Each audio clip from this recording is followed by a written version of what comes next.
એક ખેડૂત શું કરી શકે? ખેતી. પણ આજે જે ખેડૂતને મળવા આવ્યા છે ને, જો એની વાત સાંભળશો ને તો તમે ખુદ કહેશો કે એક ખેડૂત મોતને બે ડગલા પાછળ ઠેલીને પણ ખેતી કરી શકે. નમસ્કાર ખેડૂત મિત્રો, હું ધવલ કાપડી આ નેનોબી બાયો ઇનોવેશન્સ પ્રાઇવેટ લિમિટેડની રીએગ્રી યુટ્યુબ ચેનલમાં આપ સૌનું ફરીથી હાર્દિક સ્વાગત કરું છું.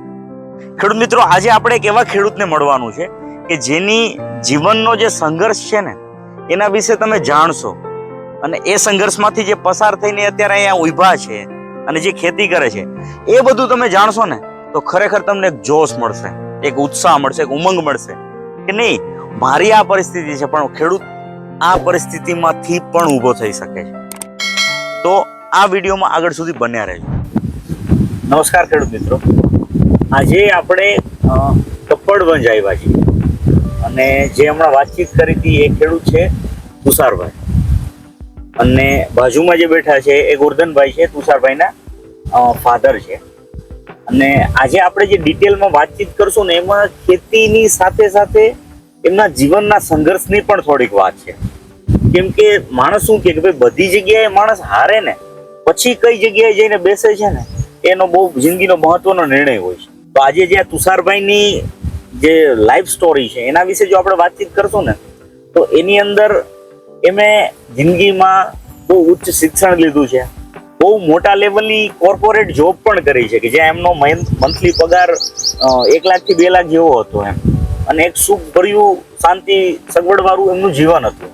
પણ પેલી કહે છે ને કે ભાઈ હરી ઈચ્છા બળવાન, કુદરત છે એ સૌથી બળવાન છે. તો એના એક કુદરતના ક્રમ અનુસાર એના ભાગ સ્વરૂપે એમને શારીરિક એવી બીમારી થઈ કે જેને ગળાનું થ્રોટ કેન્સર કહેવામાં આવે છે. જેના હિસાબે એ તકલીફના લીધે ઘણા ઓપરેશન્સ થયા છે, ઘણા ડોક્ટર છે એના કન્સલ્ટન્સી લેવામાં આવી છે, અને એમની જે સ્વર પેટી છે ને એને ત્યાંથી કાઢી લેવામાં આવી. અને આ બાદ માણસના જીવનમાં શું પરિવર્તન આવે કે શું એ પાછો ઠેલાય ને એ તમે ત્યારે અંદાજો લઈ શકો જ્યારે તમને સુગંધ નથી આવવાની, ત્યારે તમને કોઈનો સ્વાદ નથી આવવાનો, અને આ બધી વસ્તુમાં તમારો અવાજ તો તમારી પાસે છે જ. તો આજે તુષારભાઈ છે એમની સાથે એમના ફાધર છે, તો એમની પાસે એમની આ જે જીવનની જે સંઘર્ષની જર્ની છે અને એ જે પરિસ્થિતિમાં રહીને પણ આજે એટલા મોટા પાયે જે ખેતી કરે છે ને એના વિશે આપણે બહુ ઊંડાણપૂર્વક વાતચીત કરશું. તો ગોરધન કાકા અને તુષારભાઈ, અમારી ચેનલમાં આ બેનું ખૂબ જ હાર્દિક સ્વાગત છે. અને સૌથી પહેલા તુષારભાઈ, તમે અત્યારે જે તમારો અવાજ છે ને એમાં જ આપણા ખેડૂત મિત્રોને તમારું ઇન્ટ્રોડક્શન આપી દો, જેથી એને એવું નવાઈ ન લાગે કે ભાઈ આ પરિસ્થિતિ શું છે. સૌને મારા રામ રામ. મારું નામ તુષાર પટેલ અને હું અત્યારે કપડવંજમાં રેસિડ્યુ ખેતી કરી રહ્યો છું. સૌથી પહેલા તો આપને થોડુંક આશ્ચર્ય થશે કે મારો અવાજ આવો કેમ. તો મને કેમ ભાઈએ કહ્યું એમ સ્વરપેટીનું કેન્સર હતું, 4 સ્ટેજનું, અને એ ઘણા બધા ટ્રીટમેન્ટમાંથી બહાર નીકળી અને રેસિડ્યુ ખેતી કરવાનું નક્કી કર્યું.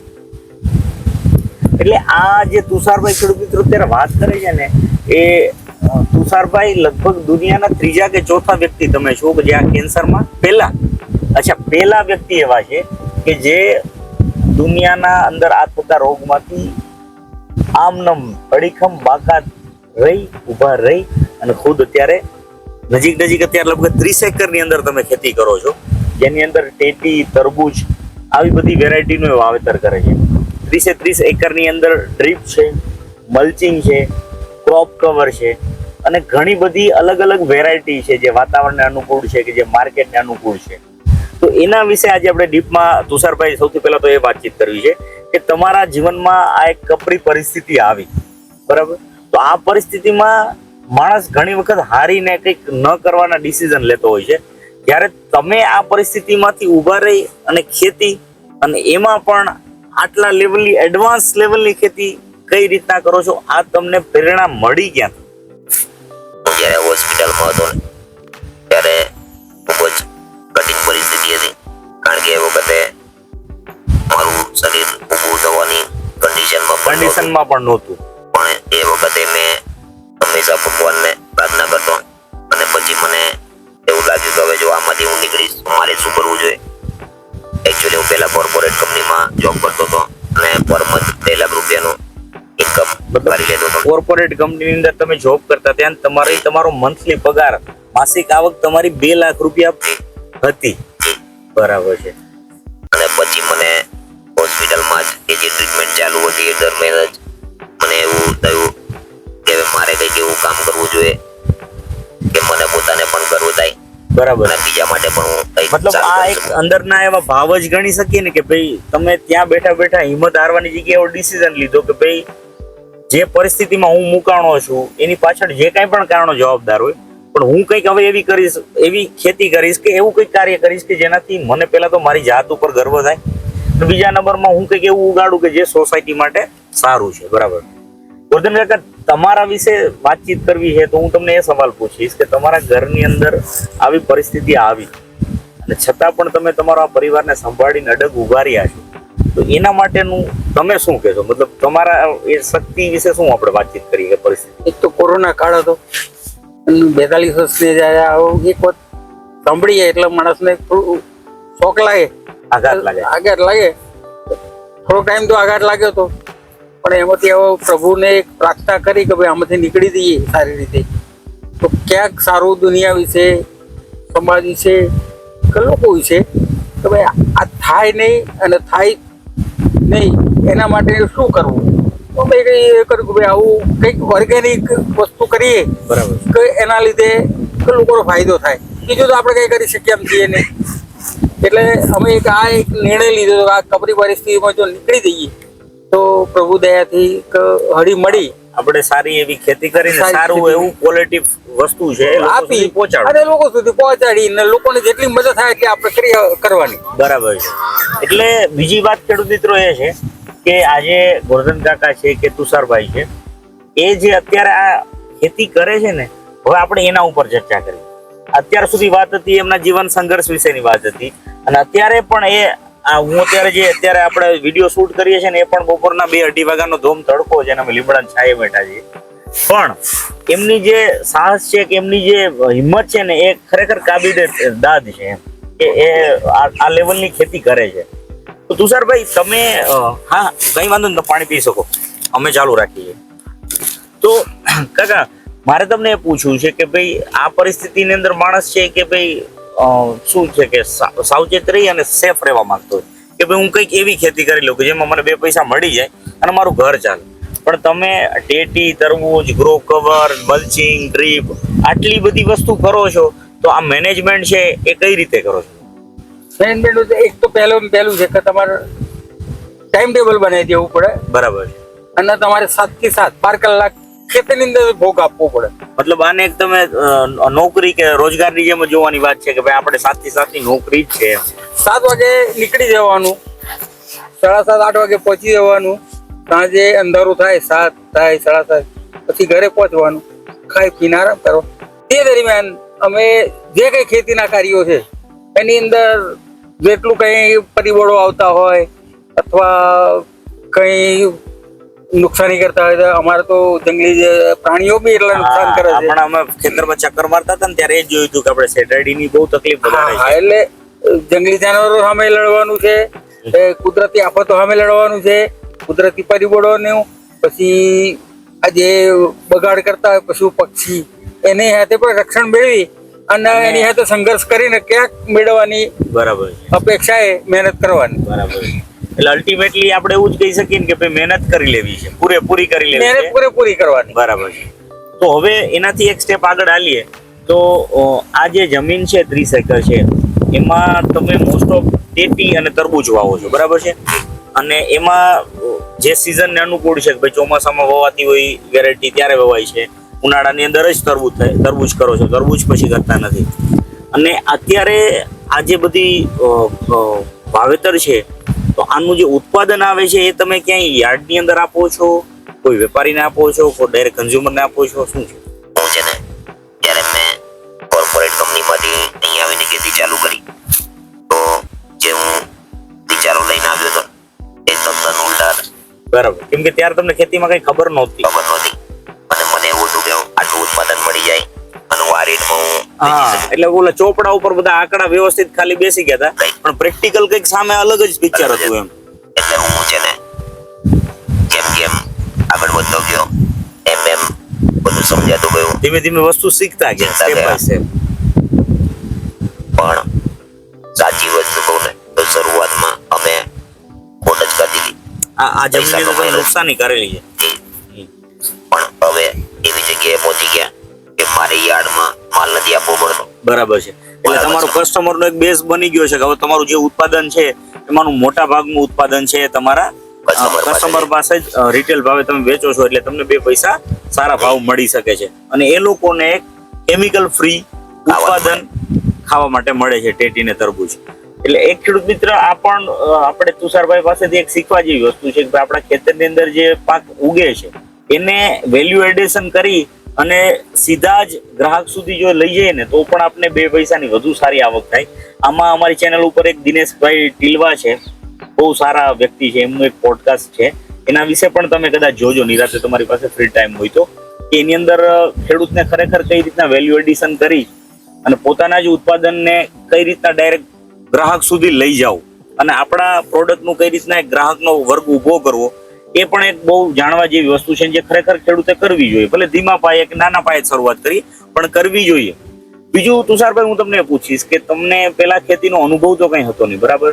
અને જો હું અમારી કંપનીની જ તમને વાત કરું તો ખરેખર મારા મોઢેથી તો હજારો વખત ખેડૂત મિત્રોએ સાંભળ્યું હશે કે ભાઈ નેનોબી બાયો ઇનોવેશન્સ છે, અમે રેસિડ્યુ ફ્રી ફાર્મિંગ કરીએ છીએ. પણ હું તમને જો પૂછું ને તો અમારી સાથે જોડાણાના લગભગ 2-2.5-3 વર્ષ જેવો સમય ગણીએ, 2-2.5 વર્ષ જેવું અમારા નયન સાહેબ સાથે તમારી ઓળખાણ છે અને એકાદ વર્ષથી આપણે 2 એકબીજા સાથે ઓળખીએ છીએ. તો અમારી સાથે જોડાણા ને એનું તમારે જે હૃદયની અંદર વાત હોય ને એ જ તમે જણાવો કે ભાઈ અમારી સાથે જોડાણા એનું શું તમને? જો નયનભાઈને હું લગભગ 9 વર્ષ ઉપરથી જાણું છું. 9 વર્ષથી તમને નયનભાઈને ઓળખો છો? ઓકે. પણ હું જ્યારે અહીંયા આવ્યો ખેતીની શરૂઆત કરી ત્યારે હું જેની ઓર્ગેનિક ખેતી કરવા માટે આવ્યો ત્યારે મને ખેતી વિશે કંઈ જ ખબર નહોતી. પછી ત્યારે ધીરે ધીરે ખબર પડી કે ઓર્ગેનિક ખેતી તો ખાલી છે ને જંગલ પર પોસિબલ છે, ત્યાં કોઈ હ્યુમન ઇન્ટરફેર નથી હોતું. એક કુદરતીનું વ્યવસ્થાપન જળવાતું હોય ત્યાં જ ઓર્ગેનિક ખેતી શક્ય છે. બાકી જગ્યાએ તમે કરી શકો છો પણ હવે એના પણ ઘણા બધા એવા પરિબળ છે કે જેનું ધ્યાન તમારે રાખવું ખૂબ જ જરૂરી છે. એટલે જે મોટા સ્કેલ પર પોસિબલ નથી. એટલે અમે રેસિડ્યુ ફ્રી ખેતી અપનાવી અને અમે તમે ઓર્ગેનિક ખેતી કરી શકો, કારણ કે એમાં જે કેમિકલના પાર્ટ્સ હોય છે એ એકદમ ઓછી માત્રામાં જે આમ એટલે આ વાત છે ને તુષારભાઈ, હું અમારા દર્શક મિત્રોને થોડીક મારી સાઈડથી સમજાવવા માંગીશ કે ઓર્ગેનિક ખેતી અને અવશેષ મુક્ત ખેતી એટલે કે રેસિડ્યુ ફ્રી ખેતી છે ને એમાં શું ફરક છે ને એના વિશે બહુ પાતળી એક મતભેદ રેખા છે. ઓર્ગેનિક ખેતી એટલે કે ભાઈ જેની અંદર આપણે કોઈ પણ કેમિકલ્સનો ઉપયોગ નથી કરવાનો, કોઈ પણ રાસાયણિક ખાતરનો ઉપયોગ નથી કરવાનો, સંપૂર્ણ આપણે છાણિયા ખાતર છે કે આકડા ને જીવામૃત ને ધનામૃત ને આ તે બધી વસ્તુનો ઉપયોગ કરીને જ ખેતી કરવાની છે. પણ હવે એમાં ક્યાંક ને ક્યાંક તકલીફ છે ભાઈ, આજને આપણી આ પરિસ્થિતિમાં આપણે ક્યાંક ને ક્યાંક એ બધી વસ્તુને ફૂલફિલ કરવા માટે સક્ષમ નથી. તો એનો એકમાત્ર ઉપાય એવો છે કે ભાઈ જો કેમિકલ ખેતી અત્યારે જે આપણે કરીએ છીએ એને જ જો કરતા રહેશું તો એનું નુકસાન પણ બહુ મોટું છે. એનાથી આપણે શારીરિક બહુ મોટી નુકસાન છે, પર્યાવરણને બહુ મોટું નુકસાન છે અને સૌથી મોટું નુકસાન આપણી જમીન. તો હવે આ બે વચ્ચેનો રસ્તો છે ને એ છે અવશેષ મુક્ત ખેતી, જેના ઉપર આજે આખી દુનિયા કામ કરે છે. અને અમે નેનોબી બાયો ઇનોવેશન્સ એ દિશામાં જ આગળ છીએ કે ભાઈ લોકો વધુમાં વધુ રેસિડ્યુ ફ્રી ખેતી કરે કે જેની અંદર ઓર્ગેનિક ખેતીના સારા પરિબળો છે એને લીધેલા છે, કેમિકલ ફાર્મિંગના સારા પરિબળો છે એને લીધેલા છે અને ટેકનોલોજીના સમન્વયથી આપણે ખેતી કરીએ. તો હા તુષારભાઈ, તમે શું કહેતા હતા કે ભાઈ રેસિડ્યુ ફ્રી ખેતી છે અને એમાં તમે નયનભાઈ વિશે વાતચીત કરતા હતા, 9 વર્ષથી તમે એમની સાથે જોડાયેલા છો, તો ત્યારબાદની તમારી સફર છે કે જર્ની છે શું રહી છે? એના પછી જ્યારે હું અહીંયા આવ્યો ત્યારે જમીનજન્ય રોગોની શરૂઆત થઈ, કારણ કે હું કોઈ કેમિકલ્સ નાખતો નહોતો. પેલા ઉપયોગ નહોતા કરતા, બરાબર. જમીનની અંદર કોઈ દિવસ મેં કેમિકલ આપણે કહીએ ને કે ફંગીસાઇડ છે કે પેસ્ટિસાઇડ છે આપણે ડ્રીપમાં મૂકીએ છીએ એ બધી કોઈ કેમિકલ યુઝ પેલા આપણે કરતા નહોતા. કે તણાદાર હોય કોઈ વસ્તુ, હા ઘણી બધી વસ્તુનો આવે છે, ફોરેટ ને બધું છે બહુ. એ મેં અહીંયા ક્યારેય નાખ્યું નથી અત્યાર સુધી. આ જમીનની અંદર ક્યારેય એ કેમિકલ નથી ગયા. ના, એ બહુ ખૂબ સારી વાત છે. યુરિયા ડીએપી નથી એ સર. અત્યારે એનું પણ છે ને જમીનજન્ય રોગ આવવા માંડ્યા.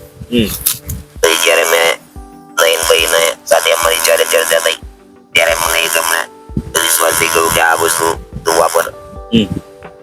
અને તે વાપરી. આપ બિલીવ નહીં કરો કે મેં આજ દિવસ સુધી મારા જમીનમાં કોઈ દિવસ જમીનજન્ય રોગ નથી આવ્યો, મતલબ સુકારો નથી આવ્યો, બરાબર. કે કોઈ જાતનો મૂળના રિલેટેડ કોઈ પ્રોબ્લેમ નથી આવ્યો. એટલે એ product I think so 7 star ની તમે વાતચીત કરો. 7 સ્ટાર. બરાબર. એટલે 7 સ્ટાર વિશે ડિટેલમાં વાતચીત કરવી હોય ને ખેડૂત મિત્રો, કે એના વિશે વિશેષ જાણવું હોય તો અત્યારે નીચે એક નંબર આવતો હશે સ્ક્રીનની અંદર, એના ઉપર તમે 7 સ્ટાર પ્રોડક્ટ વિશે માહિતી લઈ શકશો. એ બહુ એડવાન્સ લાયોફિલાઇઝેશન ટેકનોલોજી બેઝ પ્રોડક્ટ કે જમીનજન્ય ફૂગ અને કૃમિના પ્રશ્નોથી આપને બચાવી રાખે.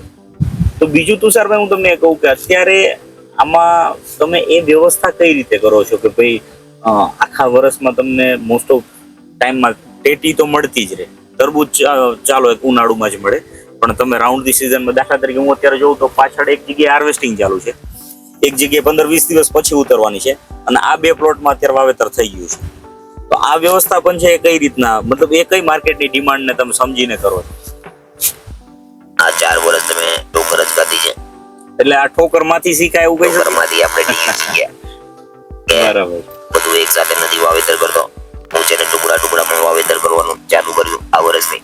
કે જેમ જેમ 10-15 દિવસનો ગાળો હોય, જેવું વાતાવરણ હોય, આગળનું વાતાવરણ કેવું રહેશે એ જોઈ અને વાવેતર કરવાનું. બરાબર.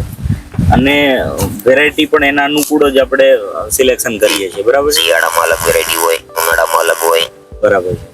અને બીજું તુષારભાઈ હું તમને પૂછું કે આપણે જે પણ ઉત્પાદન મળે છે, બરાબર છે, તો એના વિશે આપણી જે મા ઓર્ગેનિક ફાર્મ, આપણે જે ફાર્મનું નામ છે, કે જે આપણે ખેતરનું આપણું જે નામ છે, જે નામ અંદર જ આપણે બધી વસ્તુનું સેલિંગ છે કસ્ટમર સુધી લઈ જઈએ, તો એના વિશે પણ થોડુંક કસ્ટમરને, આપણા જે ખેડૂત મિત્રો છે ને એમને વાતચીત કરો, કેમ કે એ વસ્તુ એમના માટે પણ જાણવી જરૂરી છે કે ભાઈ હું પણ મારા ખેતરની એવી કઈ કઈ વસ્તુ છે જે કસ્ટમર સુધી લઈ જઈ શકું છું. અને એ તમે શરૂઆત કઈ રીતના કરીને અને અત્યારે એવડો કસ્ટમરનો બેઝ કઈ રીતના બનાવી લીધો છે ને એના વિશે ખરેખર ડિટેલમાં વાતચીત કરો, કેમ કે એ દરેક ખેડૂતને જાણવી ખરેખર ખૂબ જ જરૂરી છે. મારું નેટિવ કપડવન છે, પણ હું છે ને રાજકોટી છું. અને રાજકોટમાં મારા મિત્રો એવા છે કે દરેક સમયે મને કામ લાગ્યા છે. બરાબર. જ્યારે વાણીનો સમય હોય ને ત્યારે પડકે ઉભા જ હોય. વાહ. હવે એક મિનિટની વાત કરું તમને. જ્યારે મારું આ ઓપરેશન કરાવવાનું હતું, સવારે મારા મિત્રો જે હોસ્પિટલમાં ખર્ચો થવાનો હતો 8 લાખ રૂપિયા ડોક્ટરની ફીસ હતી, એ એક કોથળીમાં 8 લાખ રૂપિયા મારા ઘરે આપી ગયા હતા. વાહ. મારે 10 વાગે જવાનું હતું અને 9 વાગે લોકો ઘરે આપીને વયા ગયા. મેં કહ્યું મારે જરૂર નથી, મારે મેડિક્લેમ છે, કે આ આશીર્વાદ છે તું રાખી. મતલબ એ વસ્તુ પણ છે ને કે એક સારી સંગત છે એનો તમને આ બેનિફિટ મળ્યો.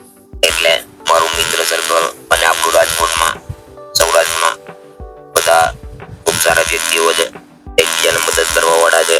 અને જ્યારે આ લોકોને મારી ખબર પડી કે આ વ્યક્તિ આવું કરે છે, ત્યારે બધાએ મને ખૂબ સપોર્ટ કર્યો. બરાબર.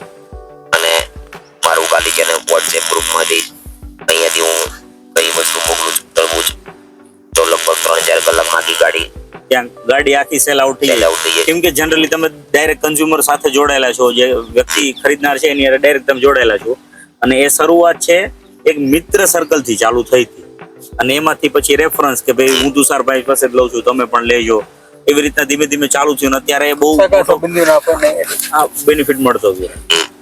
એટલે મારું કહેવાનું, હું જે શીખ્યો કે ખેડૂત છે ને જાતે ખેતી કરી અને સારું વસ્તુ ઉગાડવી, અને ભલે તમે શરૂઆત કરો થોડાક, પણ કરો. શરૂઆત થોડાક થી કરો, પણ કરો એ જરૂરી છે. બરાબર છે. અને ફરીથી હું તુષારભાઈ એક સવાલ ઉપર ફરીથી આવીશ, તમે જે રેસિડ્યુ ફ્રી ફાર્મિંગ વિશે વાતચીત કરો છો ને, તો આપણી ચેનલ ઉપર ખેડૂત મિત્રો ઘણા બધા વિડીયોઝ છે કે જેમાં તમને રેસિડ્યુ ફ્રી ખેતી વિશે માહિતી મળશે. પણ હું તુષારભાઈના મોઢેથી એટલા માટે જાણવા માંગુ છું કે નેનો બી સાથે જોડાઈ ગયા પછી રેસિડ્યુ ફ્રી ખેતીને લઈને તમારી ખેતીમાં શું બદલાવ આવ્યો, કે શું શું તમને બેનિફિટ થયા, કે ખરેખર અમે તમને મદદરૂપ થઈ શક્યા છીએ, નથી થઈ શક્યા, તો તમે કેમેરામાં જોઈને ના પણ કહી શકો. હું છે ને એમ કહી શકું કે હું રેસિડ્યુ ફ્રી ખેતી જો મને શીખવાડી હોય ને તો નેનો બીની ટીમે. બરાબર. એમાં સાનિધ્યભાઈ આવી ગયા, સાનિધ્યભાઈ વસોયા. એમને જેટલા બી કેમિકલ્સ યુઝ કરવાના હોય એના પીએચઆઈ હોય એટલે જ્યારે મારા હાર્વેસ્ટિંગ આવે એની પહેલા એ કેમિકલ એની અંદર ન હોવું જોઈએ, જેથી કરીને જે કાનાર છે એના પેટમાં એ ઝેર ના વસ્તુ જાય. ન જાય. એટલે આ વસ્તુ તુષારભાઈ જે વાત કરે છે ને ખેડૂત મિત્રો, એ અમારી એગ્રોનોમી ટીમના એક સિનિયર હેડ છે સાનિધ્યભાઈ, એમના વિશે વાતચીત કરે છે.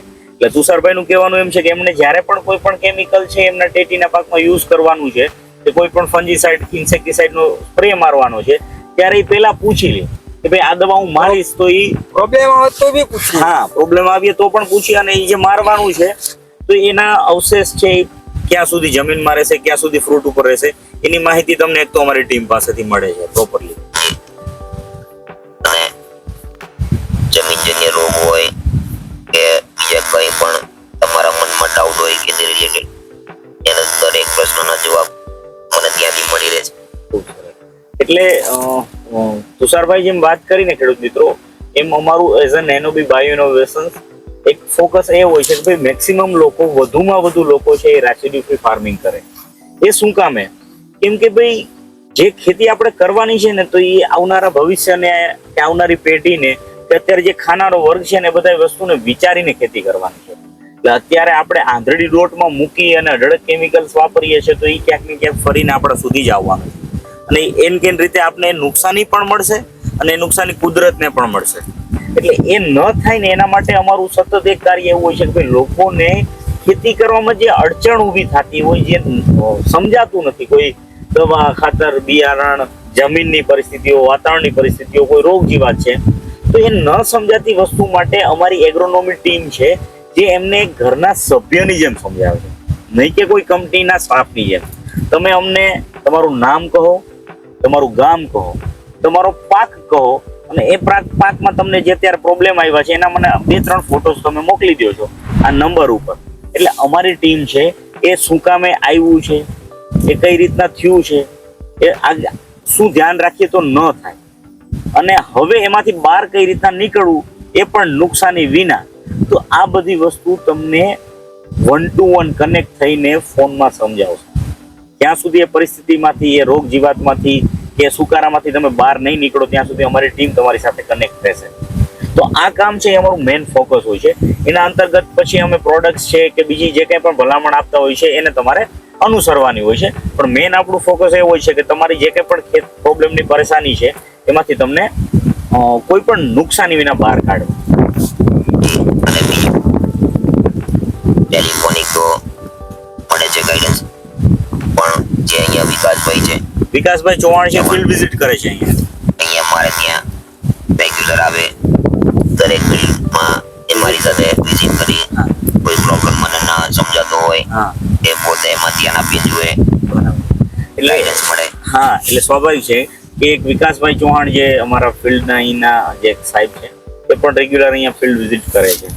તો તુષારભાઈ, ખરેખર તમારી સ્ટોરી છે ને એ જાણીને હું તો જો કે 2-2.5 વર્ષથી તમારાથી ઇન્સ્પાયર થાઉં છું, પણ આજે ખરેખર જે આપણા ખેડૂત મિત્રો છે, જે આપણા સબસ્ક્રાઈબર છે ને, એમને પણ એક જોમ જુસ્સો મળ્યો છે કે ભાઈ માણસને જિંદગીમાં બહુ મોટો બદલાવ આવ્યો, કે એક કોર્પોરેટ જોબ, એક એસી વાળી ઓફિસ, ટાઈટ સૂટ બૂટ, એમાંથી સડનલી તમારી જીવનમાં એવડું મોટું પરિવર્તન કે ભાઈ તમારો અવાજ વયો ગયો, સૂંઘવાની શક્તિ વહી ગઈ, સ્મેલ અને સ્વાદ લેવાની શક્તિ વહી ગઈ, અને છતાં પણ તમે અત્યારે અહીં બેઠા છો. અને શ્વાસ લેવા માટે આ મારું બધું બંધ કરી દીધેલું છે. અહીંયાથી તમે નાકથી શ્વાસ નથી લેતા, તમારે અહીંયા ગળામાંથી શ્વાસ લેવો પડે છે, બરાબર છે. અને તુષારભાઈ અત્યારે એક એવું મશીન યુઝ કરે છે કે જે એના વાઇબ્રેટર થી ગળાનો અવાજ છે એક મશીન થ્રુ બહાર આવે છે. તો એ વિચારી શકો છો કે ભાઈ એનું ડે ટુ ડે લાઈફમાં એ સંઘર્ષ શું હશે, પણ છતાં પણ એક હિંમત સાથે આ બધી ખેતી સંભાળે છે અને એક હવે પ્રોફિટેબલ વેમાં જાય છે. તો ખરેખર ખેડૂત મિત્રો, આ વસ્તુ છે એ તુષારભાઈની એક શું કે ભાઈ એને આપણે ખરેખર બિરદાવવી જોઈએ. અને એના માટે બીજી એક વસ્તુ એ પણ છે કે તમે છેલ્લે આપણે વાતચીત થઈ એમ હમણાં આપણે અમદાવાદની અંદર પણ રિટેલ સેગમેન્ટ આપણે ચાલુ કરીએ છીએ. તો આ બધા સબસ્ક્રાઈબર જે અત્યારે વિડીયોઝ જે જોવે છે ને ખેડૂત મિત્રો, એ બાબતમાં તુષારભાઈની ડિટેલ છે એ પણ હું હમણાં સ્ક્રીન ઉપર મોકલી દઈશ. એટલે અમદાવાદની સરાઉન્ડિંગમાં જેટલા પણ લોકો રહો છો એમને જો ખરેખર રેસિડ્યુ ફ્રી એક ક્વોલિટી બેઝ ટેટી અને તરબૂચ પોતાના ઘરે જોઈએ છે ને, તો તમે આ નંબર ઉપર સંપર્ક અવશ્ય કરજો. તમે ક્વોલિટીમાં છેતરાશો નહીં, અને જે તમે ખાશો એ કેમિકલ ફ્રી હશે. અને બીજા નંબરમાં કે તમે જે માર્કેટમાંથી લ્યો છો ને અહીંયાથી ખાવ છો ને એમાં જમીન આસમાનનો ફરક હશે, અને એ મોઢામાં નાખેલો કોળિયો હશે. એટલે આ બધી વાતચીત અત્યારે કરી. હવે તુષારભાઈ, બીજું હું તમને એ કહું છું કે આમાં અત્યારે ટેટી તરબૂચ સિવાય તમારું કઈ બીજું પ્લાનિંગ હોય છે રાઉન્ડ ધી સીઝન? આમાં અમે જો અત્યારે ઘર પૂરતી થોડીક બાજરી કરી છે. ઘર પૂરતી ખાવા માટે બાજરી પેલા ખૂણામાં વાવેલી છે જ છે, બરાબર. બાકી ટેટી તરબૂચ રાઉન્ડ ધી સીઝન ચલાવી રાખવાનું, બરાબર છે. સરસ. અને ચોમાસામાં જો અનુકૂળ લાગે એવી સીઝન એ છે તો મગફળી કરીએ છીએ. બરાબર છે. એવું લાગે કે ભાઈ આમાં કોઈ એક પડું બાકી રહી ગયું છે કે જેમાં હજી વાવેતરની થોડોક વાર છે, 2-3 મહિનાની, તો એમાં આપણે મગફળીનું વાવેતર કરી દઈએ છીએ. ખૂબ સરસ છે. તમારી જે જીવનની વાર્તા છે એ જાણીને ખરેખર બહુ શું કે જુસ્સો મળે કે ભાઈ માણસને કોઈ પણ પરિસ્થિતિમાં ખરેખર હારવું ના જોઈએ. અને મને પોતાને તો એ અચરજ થાય છે કે ભાઈ જિંદગીના એ તબક્કામાંથી હારેલો આવેલો માણસ પણ જો ખેતીને સ્વીકારી લે ને તો તરી જાય છે. એટલે ખેતી છે ને એ ખરેખર શું કરી શકે ને એનો કોઈ અંદાજો જ નથી. સ્વાસ્થ્ય માટે બહુ સારું. સ્વાસ્થ્ય માટે બહુ સારું. તમે પર્યાવરણ સાથે જોડાયેલા રહ્યો છો, અને તુષારભાઈ એજ્યુકેટેડ માણસ છે, એટલે એના માટે તો આ બધી વસ્તુ ટેકનોલોજીને એડોપ્શનમાં તમારા માટે ઈઝી રહેતું હોય છે કે તમે કોઈ પણ વસ્તુ છે એ ગૂગલ કરી શકો છો, ફટાફટ કનેક્ટ કરી શકો છો. બીજું કે હું છે ને અનેરોબિક પ્લાન્ટ્સ, દેશી ગાયનું જાણ, ગૌમૂત્ર, છાશ, પછી ગોળ, સરગવાના પાન, એ બધું જ હું ક્રશ કરીને એક ટેન્કમાં કરીને બનાવું છું. એટલે એ બધી વસ્તુ જે ટૂંકમાં નૈસર્ગિક આપણે કહી શકીએ એ બધી વસ્તુ છે, એનો પણ તમે ઉપયોગ તો ફિલ્ડની અંદર કરો જ છો. અને એનોરોબિક છે એના મેં ઘણા ખેડૂત પાસેથી એના રિવ્યુઝ લીધા છે, એના રિઝલ્ટ બહુ સારા છે, અને ઘણા બધા ખેડૂત મિત્રો આપણે છે એનો ઉપયોગ પણ કરે જ છે અત્યારે. પણ તુષારભાઈનું જે મા ફાર્મ છે ને, જેના અંતર્ગત એ ટેટીને તરબૂચનું વેચાણ કરે છે, એની ડિટેલ છે ને હું ડિસ્ક્રિપ્શનમાં પણ એડ કરી દઈશ, અને અત્યારે ડિટેલ તમને સ્ક્રીન ઉપર પણ મળતી હશે. તુષારભાઈના નંબર પણ હશે. તમે શક્ય હોય તો એમને ફોનની જગ્યાએ વોટ્સઅપ કરશો તો એના માટે વધારે ઈઝી રહેશે, કેમ કે એને જે ગળાનો પ્રોબ્લેમ છે એના હિસાબે એ ડાયરેક્ટ વાતચીત કરી શકું એના માટે થોડી તકલીફ પડી. અને અત્યારે પણ ખરેખર તમારો એ વસ્તુ માટે આભાર કે તમે આ તકલીફ હોવાના લીધે પણ અત્યારે આટલી માહિતી શેર કરવા માટે તૈયાર થયા છો. તો આ વિડીયોને અત્યારે અહીંયા જ આપણે વિરામ આપીએ છીએ. અને જો તમે આ ચેનલની અંદર પહેલી વખત આવો છો તો આ ચેનલને ખેડૂત મિત્રો અચૂકથી સબસ્ક્રાઇબ કરજો. એ એટલા માટે કે તમારા એક સબસ્ક્રાઇબ થી કે એક લાઇક થી કે એક કમેન્ટ થી અમને એક નવો જુસ્સો મળે છે, અમને એક નવું સાહસ કરવા માટેની એક પ્રેરણા મળે છે કે ભાઈ વધુ સારામાં સારી માહિતી, વધુ પ્રેરણાદાયક માહિતી છે કે ખેતીની જરૂરી માહિતી છે એ તમને તમારા મોબાઈલ સુધી અમે પહોંચતી કરીએ. નેક્સ્ટ વિડીયો સુધી જય હિન્દ, જય ભારત.